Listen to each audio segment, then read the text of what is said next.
നിയോഗത്താലി ഭാഗം 23. ശക്തിയായ വെയിൽക്കിരണങ്ങൾ ഉറക്കം മുറിക്കാൻ ശ്രമിച്ചപ്പോൾ മലർന്നു കിടന്നവൻ കണ്ണു തുറക്കാതെ കമിഴ്ന്നു കിടന്ന് അരികിൽ കൈകൊണ്ടു പരതി നോക്കി. ഇരുഭാഗത്തും കൈകളാൽ തപ്പി നോക്കിയിട്ടും ആളെ കിട്ടാതെ വന്നപ്പോൾ കിടന്ന കിടപ്പിൽ തന്നെ കണ്ണുകൾ തുറന്ന് ഇരുവശത്തേക്കും നോക്കി.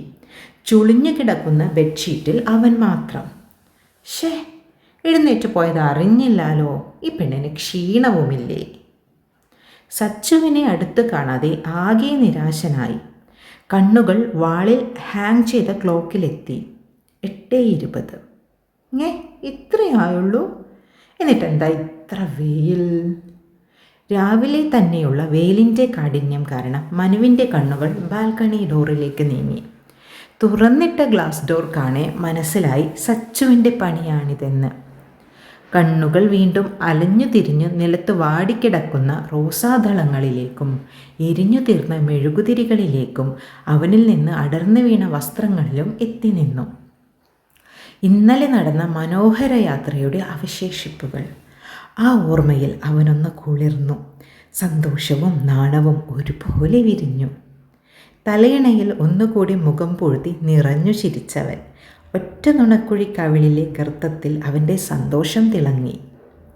ക്ഷീണം കാരണം കിടക്കണമെന്ന് തോന്നിയെങ്കിലും സച്ചുവിനെ കാണാനുള്ള അടക്കാനാവാതെ ആഗ്രഹം കാരണം കണ്ണുകൾ പിണങ്ങി നിന്നപ്പോൾ അവസാനം എഴുന്നേൽക്കാൻ തന്നെ തീരുമാനിച്ചവൻ അവളെ കാണാൻ, വാരിപ്പുണരാൻ, സ്നേഹചുംബനങ്ങൾ അർപ്പിക്കാൻ ഹൃദയം പിടഞ്ഞു. ഇനി ഒരു നിമിഷം പോലും പിരിഞ്ഞിരിക്കാനാവാത്ത വിധം അത് അതിൻ്റെ ഇണയിലേക്ക് അടുത്തുപോയി. കിച്ചണിൽ നിന്ന് തട്ടുമുട്ടുകൾ കേട്ടപ്പോൾ ആൾ അവിടെയുണ്ടെന്ന് മനസ്സിലായി. തലയണയിൽ നിന്നുമുള്ള സച്ചുവിൻ്റെ ഗന്ധം ഒന്നുകൂടെ ആഞ്ഞു ശ്വസിച്ചുകൊണ്ട് എഴുന്നേറ്റു മനു. നിലത്ത് കിടന്ന ഷോർട്ട്സും റൗണ്ട് നെക്ക് ബനിയനും എടുത്തിട്ട് കിച്ചണിലേക്ക് നടന്നവൻ. കിച്ചണിലേക്ക് കടക്കുമ്പോൾ തന്നെ കണ്ടു കുളിച്ച് തോർത്ത് ചുറ്റി പുറം തിരിഞ്ഞ് പണിയെടുക്കുന്ന സച്ചുവിനെ. ശബ്ദമുണ്ടാക്കാതെ പതിയെ അടുത്തേക്ക് പോയി പിറകിലൂടെ അരയിൽ ചുറ്റിപ്പിടിച്ചു. തിരക്കിട്ട് ജോലി ചെയ്തുകൊണ്ടിരുന്നവൾ പെട്ടെന്നുള്ള ആ സ്പർശനത്തിൽ ഒന്ന് വിറച്ചു. കണ്ണുകൾ പിടഞ്ഞു. തന്നോട് ചേർന്ന് നിന്ന് ഷോൾഡറിൽ താടി വെച്ച് നിൽക്കുന്ന മനുവിനെ ഒന്ന് ചെരിഞ്ഞു നോക്കി അവൾ. അവളുടെ നോട്ടം പ്രതീക്ഷിച്ചവൻ ആ നോട്ടത്തിൽ കൊരുത്തുകൊണ്ടു തന്നെ വിയർപ്പുമുറ്റിയ കഴുത്തിൽ അമർത്തി ചുംബിച്ചു.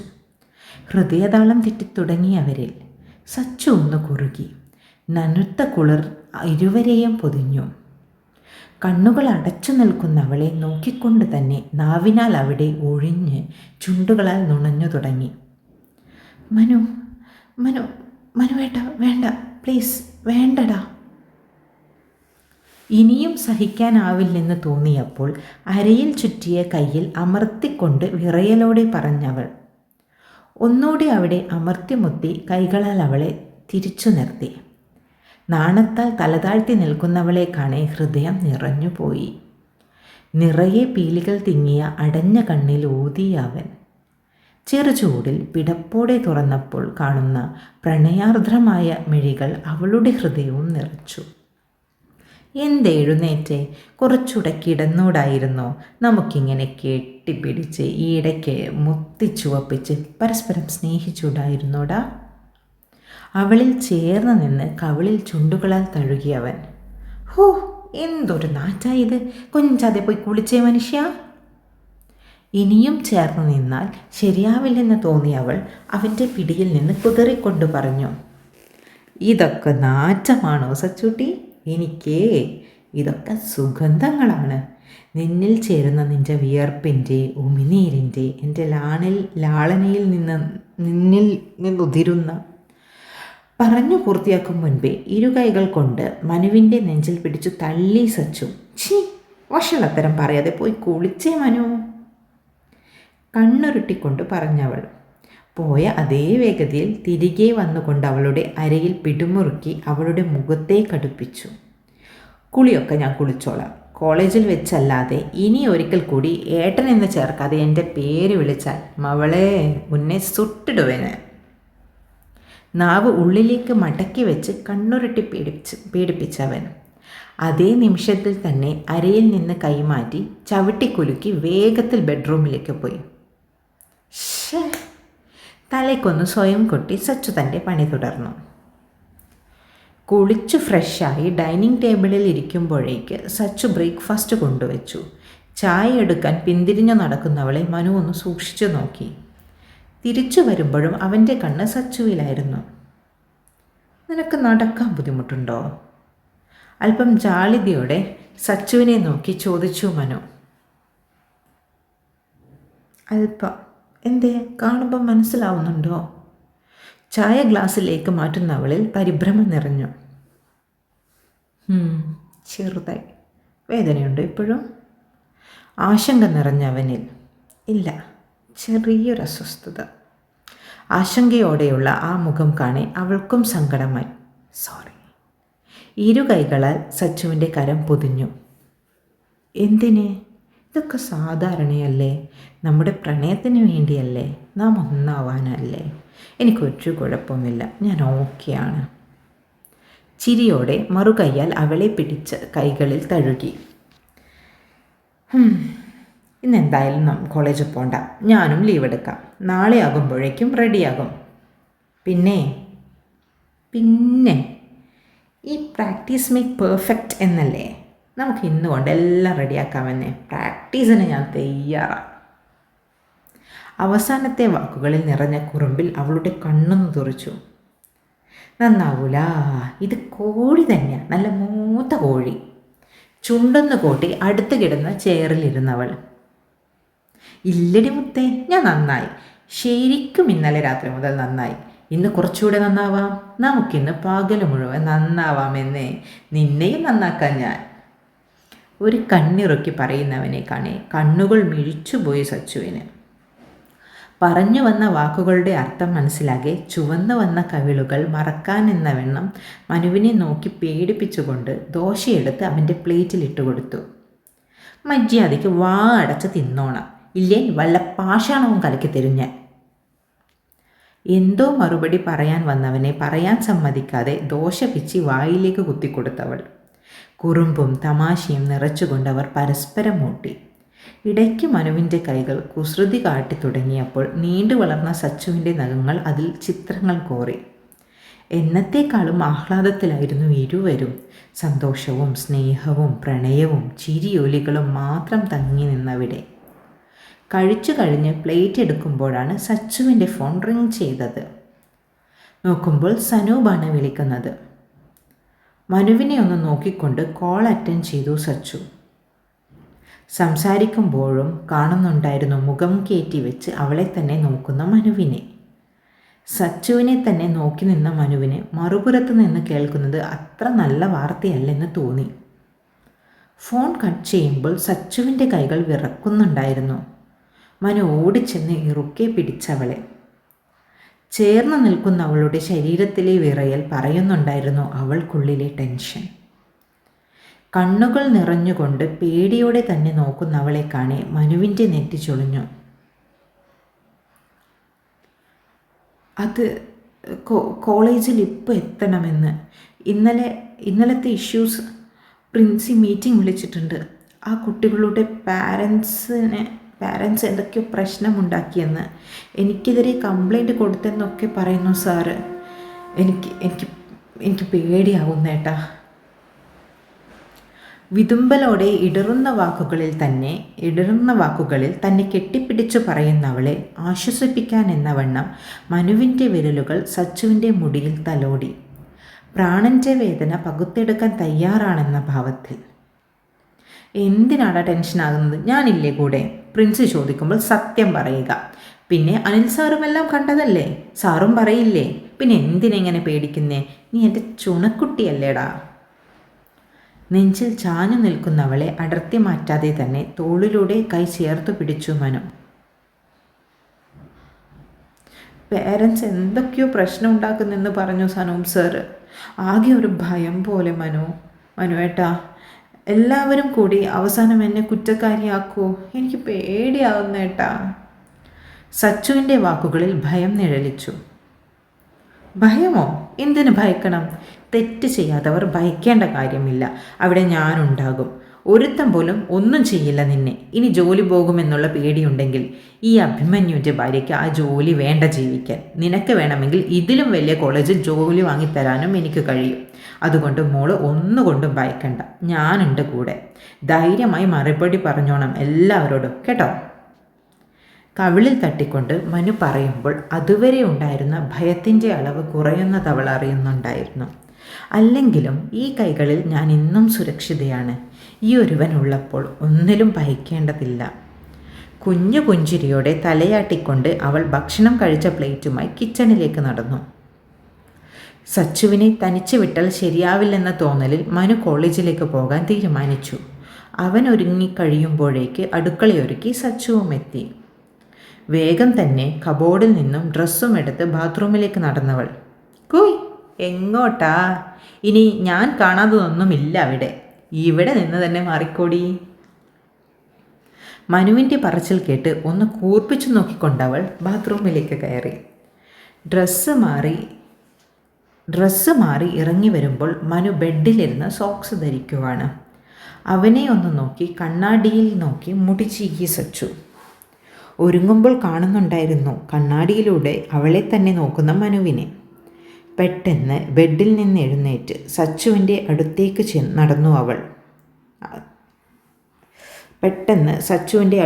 നടന്നു വന്നു. മനുവിൻ്റെ വരവ് കണ്ട് അവളിലും ചെറുവിറയൽ പടർന്നു. അടുത്തു വന്ന് കുനിഞ്ഞ് അവളുടെ ചെറുതായി വീങ്ങിയ കവിളിൽ അമർത്തി ഉമ്മ വെച്ചുകൊണ്ട് പുറകിലൂടെ ചുറ്റിപ്പിടിച്ചവൻ, സോറി, അപ്പോഴത്തെ ദേഷ്യത്തിന് അറിയാതെ പറ്റിപ്പോയതാ. നിനക്ക് നല്ലോണം നൊന്തല്ലേ? സങ്കടത്തോടെ പറയുന്നവനെ കാണെ അവളുടെ മനസ്സ് കുളിർന്നു. ഇത് ഞാൻ ചോദിച്ചു വാങ്ങിയതാ. ഇനി ഒന്ന് ഇതുപോലെ തന്നാൽ മോഞ്ച കവിളും ഞാൻ ചോപ്പിക്കൂട്ടോ. ഷോൾഡറിൽ താടി കുത്തി നിൽക്കുന്നവൻ്റെ കവിളൊന്ന് വലിച്ചു വിട്ടവൾ. നീ ചോപ്പിച്ചോടി, കവിള് മാത്രമാവരുത്, എന്നെ മൊത്തമായങ്ങ് ചോപ്പിച്ചോണം, ഇങ്ങനെ എല്ലായിടത്തും പറഞ്ഞുകൊണ്ട് അവളുടെ നഗ്നമായി കിടക്കുന്ന ഷോൾഡറിൻ്റെ ഭാഗത്ത് അമർത്തി നുണഞ്ഞു. അതുവരെ കുറുമ്പോടെ കണ്ണാടിയിലൂടെ അവനെ നോക്കി നിന്നവളുടെ ഭാവം മാറിത്തുടങ്ങി. കണ്ണുകൾ പിടഞ്ഞു തുടങ്ങി. നെഞ്ചിൻ താളം വർദ്ധിച്ചു. പതഞ്ഞു പൊങ്ങുന്ന വികാരങ്ങളെ പിടിച്ചമർത്താൻ എന്നവണ്ണം മുഷ്ടികൾ ചുരുട്ടിപ്പിടിച്ചു. കൂമ്പിയടയാൻ തുടങ്ങിയ കണ്ണുകളെ വലിച്ചു തുറന്നുകൊണ്ട് മനുവിൻ്റെ പിടിയിൽ നിന്ന് കുതറി മാറി. ആലസ്യം നഷ്ടപ്പെട്ടവൻ കണ്ണുകളാൽ അവളെ ഉരുട്ടി നോക്കി പേടിപ്പിക്കണ്ട. ഇങ്ങനെ നിന്നാൽ ഇപ്പോഴൊന്നും കോളേജിൽ പോവില്ല. ഇപ്പോൾ തന്നെ ഫസ്റ്റ് അവർ തുടങ്ങിയിട്ടുണ്ടാവും. പ്രിൻസിയും എല്ലാവരും വെയിറ്റ് ചെയ്യുക. വേഗം ഇറങ്ങ്, ബാക്കി റൊമാൻസ് വന്നിട്ട്. പറഞ്ഞുകൊണ്ട് വേഗം ബാഗ് എടുക്കുന്നവളെ നോക്കിക്കൊണ്ട് മനുവും ഫോണും വാലറ്റും എടുത്ത് പോക്കറ്റിൽ വെച്ച് പുറത്തേക്ക് നടന്നു. നീ ഇന്ന് ക്ലാസ് എടുക്കുന്നുണ്ടോ? ഡോർ ലോക്ക് ചെയ്ത് മുൻപോട്ട് നടക്കുമ്പോൾ പുറകെ തന്നെ ഓടി വരുന്നവളെ നോക്കി ചോദിച്ചു. ഒന്ന് പതുക്കെ നടക്ക്. ഞാനിന്ന് ഓൾറെഡി ലീവ് വിളിച്ചു പറഞ്ഞിരുന്നു. മീറ്റിംഗ് ഒക്കെ കഴിഞ്ഞ് തിരിച്ചു വരും. മനുവേട്ടനോ? മനുവെന്ന വിളിയിൽ കണ്ണുരുട്ടി നോക്കുന്നവനെ കണ്ട് അവളൊന്ന് ഇളിച്ചു. മനു എന്ന് വിളിച്ചിട്ട് പെട്ടെന്ന് മനുവേട്ടൻ എന്ന് വിളിക്കുമ്പോൾ ഇടയ്ക്ക് മാറിപ്പോകുന്നു, സോറി. ഒരു കണ്ണിറുക്കി പറയുന്നവളെ കാണെ അവനിൽ ഒരു വഷളച്ചിരി വിരിഞ്ഞു. ഓഹോ, അങ്ങനെയാണോ? അപ്പം അതൊന്ന് റെഡിയാക്കണമല്ലോ. സാരില്ല, ഇന്ന് രാത്രി ഞാൻ വിളിച്ച് പഠിപ്പിച്ചോളാട്ടാ. കവിളിൽ നാവ് ചുഴറ്റി പറയുന്ന മനുവിനെ നോക്കി പറഞ്ഞതിൻ്റെ അർത്ഥം മനസ്സിലാക്കി സച്ചുവിൻ്റെ കവിളുകൾ ചുവന്നു വന്നു. വല്ലാത്തൊരു നാണം മൂടി അവളിൽ. എൻ്റെ പൊന്നു കുഞ്ഞെ, നീ ഇങ്ങനെ കവിൾ ചുമപ്പിച്ചാൽ ചേട്ടൻ ഈ പാർക്കിംഗ് ഏരിയ ഒരു മണിയറിയാൻ ആക്കേണ്ടി വരും. നിനക്കറിയാൻ പാടില്ലാഞ്ഞിട്ടാണ് ഞാനൊരു വികാരജീവിയാടി. നിന്നെ കാണുമ്പോൾ മാത്രം സടകുടഞ്ഞെഴുന്നേക്കുന്ന ജീവി. പ്രത്യേക ഭാവത്തിൽ പറയുന്നവനെ സച്ചു പകച്ചു നോക്കി. കാട്ടുകോഴി. അവൾ കുഞ്ഞു ചിരിയോടെ പിറുപിറുത്തു. സച്ചുവിനെ കൈക്കുള്ളിൽ ഒതുക്കിക്കൊണ്ട് നടന്നവൻ പാർക്കിംഗ് ഏരിയയിലെത്തി. നിർത്തിയിട്ട കാറിനടുത്തേക്ക് പോകുമ്പോൾ മനുവിനെ നോക്കി സച്ചു. ഇന്ന് ബൈക്ക് വേണ്ട, കാറിൽ പോകാം. ഇന്ന് നിന്നെ ബസ് സ്റ്റോപ്പിൽ ഇറക്കി വിട്ടാൽ ശരിയാവില്ല. നീ ടെൻഷൻ അടിച്ചൊരു വകയാവും. എൻ്റെ കൂടെയാണെങ്കിൽ ഇപ്പോൾ ഇങ്ങനെ ചിരിച്ച് നാണിച്ചു നിൽക്കുന്ന സച്ചൂട്ടിയെ കാണാം. പ്രിൻസിയെ കണ്ട് നീ എല്ലാം പറഞ്ഞ ശേഷം രണ്ടാൾക്കും തിരിച്ചു വരാം. അതുപോരെ? സമ്മതമെന്നോണം തലചലിപ്പിക്കുമ്പോൾ അവളുടെ മനസ്സിൽ സമാധാനമായിരുന്നു. ഇനി തനിച്ച് കോളേജിലേക്ക് പോകാൻ ഉള്ളിലൊരു ഭയമുണ്ടായിരുന്നു. മനുവിനോട് ചാടിക്കട്ടിച്ചു പറയുമെന്നല്ലാതെ ഉള്ളുകൊണ്ട് എല്ലാത്തിനെയും പേടിയാണ് സച്ചുവിന്. മുഖത്തു നോക്കി മറ്റുള്ളവരോട് കടുത്തൊന്ന് പറയാൻ കൂടി വിറയ്ക്കും അവൾ. അവൾക്ക് തന്നെ അത്ഭുതമായിരുന്നു അത്രയ്ക്കും ഭയന്നു വിറച്ചവൾ ഇത്ര ശക്തമായി മനുവിനോട് പൊരുതി നിൽക്കുന്നത്. അവൻ്റെ മുൻപിൽ പലപ്പോഴും ബോൾഡാണെന്ന് തോന്നും വിധം പെരുമാറിയിട്ടുണ്ടെങ്കിലും ഇപ്പോഴുള്ള മനുവിൻ്റെ കെയറിങ്ങിൽ നിന്ന് മനസ്സിലാവും ഞാൻ എങ്ങനെയാണെന്ന് അവൻ മനസ്സിലാക്കിയിട്ടുണ്ടെന്ന്. മനുവിനോടുള്ള സ്നേഹം ഹൃദയം കവിഞ്ഞു നിറഞ്ഞൊഴുകി തുടങ്ങി അവളിൽ. എന്ത് സംഭവിച്ചാലും ചേർത്ത് നിർത്താനും ആശ്വസിപ്പിക്കാനും ഒരു തോളുണ്ടെങ്കിൽ ഒന്നിനെയും ഭയക്കേണ്ടതില്ലെന്ന് അവൾക്ക് തോന്നി. കാർ മുൻപോട്ട് നീങ്ങുമ്പോൾ അവൾക്കുള്ളിലെ ചിന്തകൾ മുഴുവൻ മനുവിനെക്കുറിച്ച് മാത്രമായിരുന്നു. സൗപർണിക മിസ്സിന് ഇന്നലെ നടന്ന കാര്യങ്ങളെക്കുറിച്ച് എന്താ പറയാനുള്ളത്? പ്രിൻസിയുടെ ചോദ്യം ഉയർന്നപ്പോൾ അതുവരെ നിശബ്ദയായി സൈഡിലെ ചെയറിലിരുന്നവൾ തലയുയർത്തി പ്രിൻസിപ്പാളിനെ നോക്കി. കണ്ണുകളൊന്ന് വലയം ചെയ്തപ്പോൾ കണ്ടു ഇന്നലെ മിസ്ബിഹേവ് ചെയ്ത നവീനും അവൻ്റെ ഗ്യാങ്ങും അവരുടെ പാരൻസും മറ്റധ്യാപകരും ഒക്കെ അവളെ തന്നെ നോക്കുവാണെന്ന്. ഇത്ര നേരവും കുട്ടികളെ ന്യായീകരിച്ചു കൊണ്ടുള്ള രക്ഷിതാക്കളുടെ മുറവിളി കേട്ട് നെഞ്ചൊന്ന് പിടച്ചു നിൽക്കുവാണ്. അവരുടെ നോട്ടം കാണുമ്പോഴേ അറിയാം എന്തൊക്കെയോ പറഞ്ഞു പിടിപ്പിച്ചു വെച്ചിട്ടുണ്ട് നവീനും ഗ്യാങ്ങും. ഒരു ആശ്വാസം എന്ന വണ്ണം അടുത്ത ചെയറിലിരുന്ന സനൂപ് അവളുടെ ഇടം കൈയിലൊന്ന് അമർത്തി. സ്പർശനത്തിൽ തോന്നിയ അരോചകത്വം പുറത്തു കാണിക്കാതെ കൈവലിച്ചവൾ മനസ്സിൽ ഉള്ളിൽ കയറും മുൻപേ ആരും കാണാതെ അമർത്തി പുണർന്ന് വാക്കുകളിൽ ആത്മവിശ്വാസം പകർന്നവൻ്റെ മുഖം തെളിഞ്ഞു. അവൻ നെറ്റിയിൽ പകർന്ന ചൂട് അവൾക്ക് ഫലമേകി. സച്ചു പ്രിൻസിയിലേക്ക് മുഖം തിരിച്ചു. സാർ, ഒരു സ്ത്രീ എന്ന നിലയിൽ ഞാൻ കണ്ട കാര്യങ്ങൾ തുറന്നു പറയാൻ എനിക്ക് ബുദ്ധിമുട്ട് തോന്നുന്നുണ്ട്. പക്ഷേ ഒരു അധ്യാപിക എന്ന നിലയിൽ കാര്യങ്ങൾ വ്യക്തമായി സാറിനും ഈ നിൽക്കുന്നവർക്കും പറഞ്ഞു തരേണ്ടത് എൻ്റെ ഉത്തരവാദിത്തമാണ്. ഏത് പ്രായക്കാരായാലും ഓരോ സ്റ്റുഡൻസും നമ്മുടെ മക്കൾക്ക് തുല്യമാണ്. അവർക്ക് നല്ലത് പറഞ്ഞു കൊടുക്കേണ്ടതും ചീത്ത കാര്യങ്ങൾ ചൂണ്ടിക്കാണിച്ച് തിരുത്തി കൊടുക്കേണ്ടതും ഓരോ അധ്യാപകരുടെയും കടമയാണ്. ഞാനും അതേ ചെയ്തുള്ളൂ. കഴിഞ്ഞ ദിവസം NSS ഡ്യൂട്ടിയിലുണ്ടായിരുന്ന ലേഖ മിസ്സിന് ചില ബുദ്ധിമുട്ടുകൾ വന്നപ്പോൾ സബ്സ്റ്റിറ്റ്യൂട്ടായി പോയതായിരുന്നു ഞാൻ. ലാസ്റ്റ് ഡേ എനിക്കും അനിൽ സാറിനും മാത്രമായിരുന്നു ഡ്യൂട്ടി. ഉച്ചയ്ക്ക് ഞങ്ങൾ അവിടെ നിന്ന് തിരിക്കുമ്പോൾ തന്നെ ഈ നവീൻ അടങ്ങിയിരുന്ന ഗ്യാങ്ങിൻ്റെ പെരുമാറ്റത്തിൽ ഒരു അസ്വാഭാവികത തോന്നിയിരുന്നു. അനിൽ സാർ അത് നോട്ട് ചെയ്തതുമാണ്. ബസ്സിൽ വെച്ച് കുറച്ചു നേരം അവരെ നിരീക്ഷിച്ചപ്പോൾ വേറെ പ്രശ്നങ്ങളൊന്നും കാണാതെ വന്നപ്പോഴാണ് ഞാനും സാറും സീറ്റിലിരുന്നത്. കുറച്ചു കഴിഞ്ഞ് സാറൊന്ന് മയങ്ങിയപ്പോഴാണ് ബസ്സിൻ്റെ പുറകിൽ നിന്നും ഞരങ്ങുന്ന പോലുള്ള ശബ്ദം കേട്ടത്. പുറകിൽ ചെന്ന് നോക്കുമ്പോഴുള്ള കാഴ്ച അരയ്ക്ക് താഴെ വസ്ത്രങ്ങളില്ലാതെ മോശം ബന്ധത്തിലേർപ്പെടുന്ന ഈ ആൺകുട്ടികളും പെൺകുട്ടികളും. സീറ്റിലൊക്കെ മദ്യക്കുപ്പികളും ഡ്രഗ്സും അത് ഇഞ്ചക്റ്റ് ചെയ്ത സിറിഞ്ചും ഒക്കെ ഉണ്ടായിരുന്നു. എന്നെ കണ്ടിട്ടും ഇവർക്കൊന്നും യാതൊരു മാറ്റവും ഉണ്ടായില്ല. എൻ്റെ മുൻപിൽ വെച്ച് തന്നെ ഇവർ അത് ഞാൻ എങ്ങനെ ഇവിടെ പറയും? ഞാൻ വേഗം തന്നെ അനിൽ സാറിനെ അറിയിച്ചു. സാറ് വരുമ്പോഴും ഇവർ അതേ പ്രവൃത്തി തുടരുന്നുണ്ടായിരുന്നു. സാറിൻ്റെ വാണിങ്ങിൽ ഇവർ ഒന്ന് അടങ്ങി. അത് വെറുമൊരു വാണിങ്ങിൽ ഒതുക്കേണ്ട ഇഷ്യൂ അല്ലാത്തത് കൊണ്ടാണ് അനിൽ സാറ് ബസ് കോളേജിലെത്തിയപ്പോൾ തന്നെ പ്രിൻസിപ്പാളിനെ അറിയിക്കാൻ സാറിൻ്റെ റൂമിലേക്ക് വന്നത്. പക്ഷേ ആ സമയം ഈ കുട്ടികൾ എന്നോട് വളരെ മോശമായ രീതിയിൽ പെരുമാറി. അധ്യാപികയാണെന്നോ ഒരു സ്ത്രീയാണെന്നോ ഒന്നും ഓർക്കാതെ. ഞാൻ ആകെ ഭയന്നു പോയി സാർ. തക്ക സമയത്ത് എന്നെ രക്ഷിച്ചത് MBA ലാസ്റ്റ് ടൈം പഠിക്കുന്ന അഭിമന്യുവും കിരണുമാണ്. എന്താണ് ചെയ്യുന്നതെന്ന ബോധം പോലും ഇല്ല ഈ കുട്ടികൾക്ക്. നവീൻ അടങ്ങുന്ന ഈ കുട്ടികൾ ലഹരിക്കടിമകളാണ് സാർ. തക്കതായ മെഡിക്കൽ ട്രീറ്റ്മെൻറ്റ് ഇവർക്ക് ലഭ്യമാക്കിയില്ലെങ്കിൽ ഈ കുട്ടികൾ കൈവിട്ടു പോകും. ഡ്രഗ്സ് യൂസ് ചെയ്യുന്ന സമയങ്ങളിൽ വളരെയധികം വയലൻ്റ് ആയിട്ടാണ് ബിഹേവ് ചെയ്യുന്നത്. പിന്നെ ഇവരുടെ പാരൻസിനോട് ഞാൻ പറയുന്നത് നിങ്ങൾക്ക് വിശ്വസിക്കാതിരിക്കാം. ഒന്ന് മാത്രം ഓർത്താൽ നന്ന്. നിങ്ങൾ എടുക്കുന്ന തീരുമാനം ബാധിക്കുന്നത് നിങ്ങളുടെ മക്കളെയാണ്. പിന്നൊരിക്കൽ തിരിഞ്ഞു നോക്കുമ്പോൾ ദുഃഖിക്കാൻ ഇടവരരുത്. ഗൗരവത്തോടെ പറഞ്ഞ് പ്രിൻസിപ്പാളിനെ നോക്കിയപ്പോൾ സാർ എല്ലാം മനസ്സിലായെന്ന പോലെ തലകുലുക്കിക്കൊണ്ട് അനിൽ സാറിലേക്ക് തിരിഞ്ഞു. സച്ചു പറഞ്ഞ ഓരോ കാര്യങ്ങളും കൂടാതെ ക്യാമ്പ് തുടങ്ങിയപ്പോൾ തൊട്ടുള്ള ആ കുട്ടികളുടെ മോശമായ പെരുമാറ്റമൊക്കെ സാറ് എണ്ണി എണ്ണി പറയുമ്പോൾ അതുവരെ കുട്ടികളുടെ കൂടെ നിന്ന പാരൻസിൻ്റെ മുഖഭാവം മാറുന്നത് സച്ചു ശ്രദ്ധിച്ചു. കുറേയേറെ നേരത്തെ വാഗ്വാദത്തിനും ചർച്ചയ്ക്കുമൊക്കെ ഒടുവിൽ